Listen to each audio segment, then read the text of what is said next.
size. But we can't do that yet. We need to go over to your brush options. Go down to no other dynamics, airbrush smoothing, it's all off. Shape dynamics, pin pressure is off. And your size jitter is all the way up. And your brush tip shape is the same. Okay, see what it does right here? It just gives you a series of random ones right there. You can probably make it all bigger if you wanted to. Like right here. Alright. What we're doing here is we're gonna make random ones. I'm not doing it very well right now. Shape dynamics, jitters on. Okay, minimum diameter.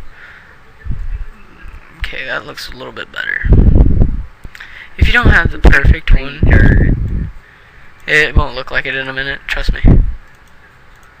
Okay, there we go. That's starting to be more like one. Alright, what we do here is we have just this brush, and we need to transform it to look more like ovals and kind of at a shape, like at a slant there. Now what we want to do is we want to select that, so we need to select inverse or edit and divine brush preset.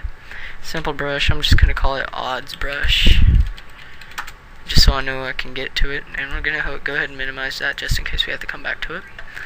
Alright, so what we're doing here is we don't have a brush yet, so to load up the brush, and we have our brush right here. As you can see, need to set it to white also. Oh, it's all scattered, right? Well, we can fix that. This time, on brush tip shape, you need to take all the spacing down, and shape dynamics, take the jitter off, and pin pressure on. Pin pressure's on, yeah. Minimum diameter, blah blah blah. I think that's it. Yep. Okay. Pin pressure is basically for people who have a Wacom tablet, which is a drawing tablet for anything. And we need to make this smaller. And we need to grab our pen tool. It's default set to P. And you just need, whoa, not that. You need to set your freeform pen tool. Okay, so you need to just make a little path here. As you can see, just interweaving between whatever you have. And I did something bad there that I wasn't supposed to. See, it fills it. What? I'm getting sick and tired of this thought. You know Path. what? I'm about to hit you. I'm about to hit you. No, please, no. Ow! Ow! He's doing it again, YouTube. Subscribe so he'll stop. Yeah. Okay, anyway. After you get done drawing your path, whatever you want, double click it, go to your path panel, double click it, and set it as a work path. And what you want to do is you want to go to the path options and click stroke path. I know that sounds dirty, very dirty. And you want to simulate pressure. And see right there, it just makes a little wave here. That's not all we're going to do with it though. We're going to go to layers, going to add a layer style. We're going to go outer glow, and what do we want to make this? We want to make the outer glow black, or kind of a blackish color, yeah. We're going to make that hard light, and we're going to make the size fairly big. We're going to make it precise as well, so it doesn't have to be as big. And the inner glow will be red. And we're going to set that to linear light. And what this does is it kind of gives it a glow effect, kind of what it is.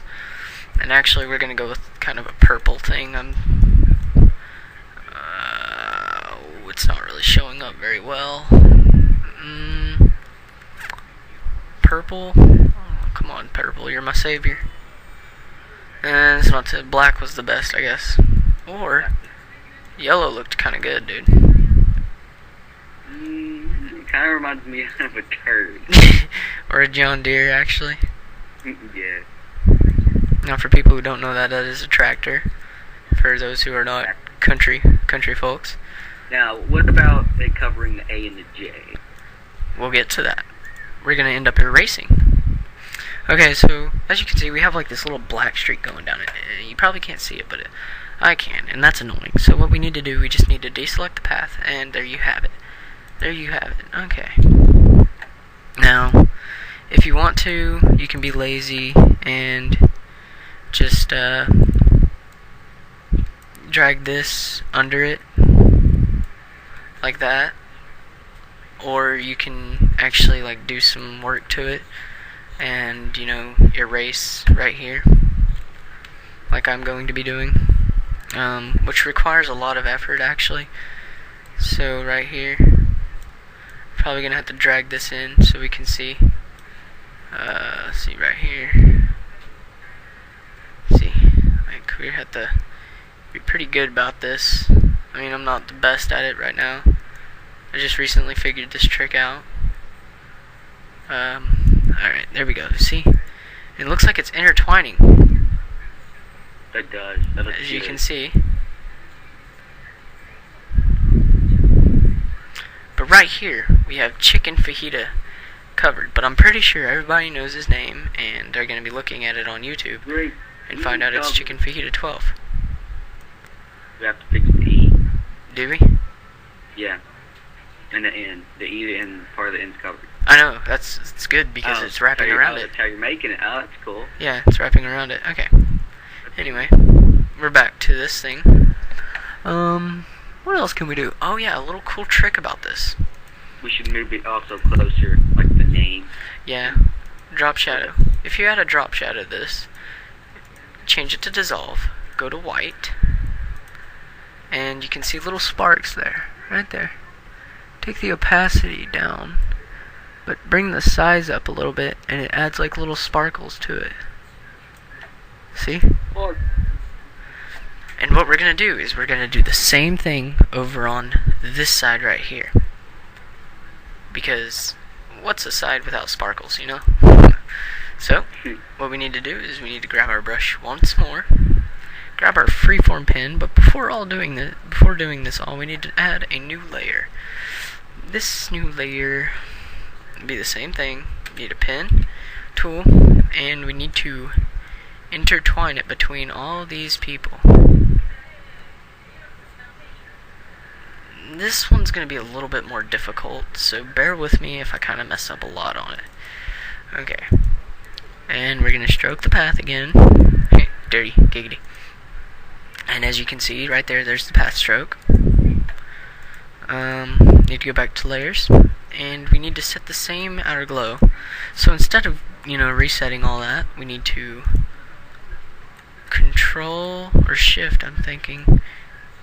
Yep, Shift drag your layers all the way up there. Whoa.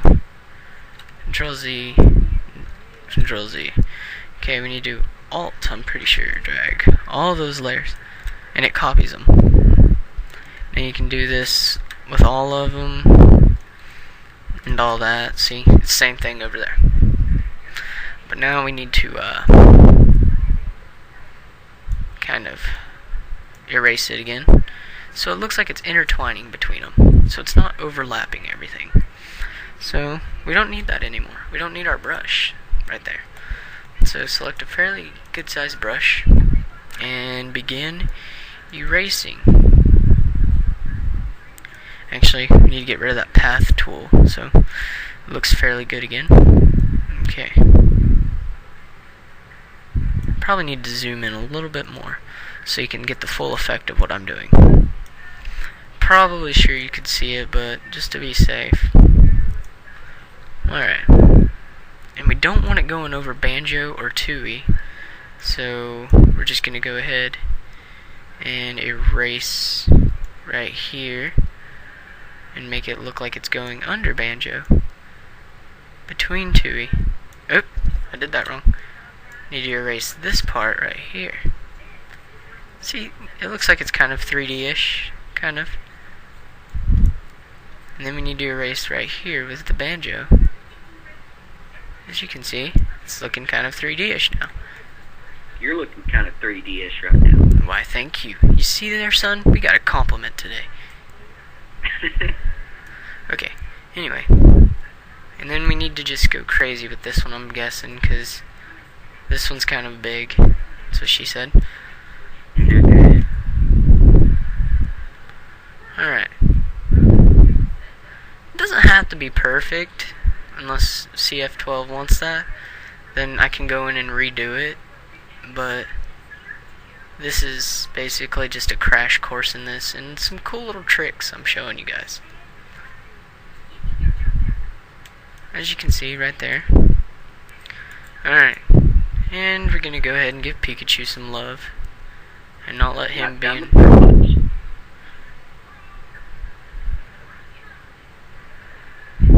Alright.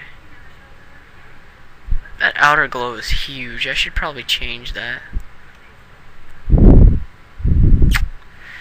Here we go.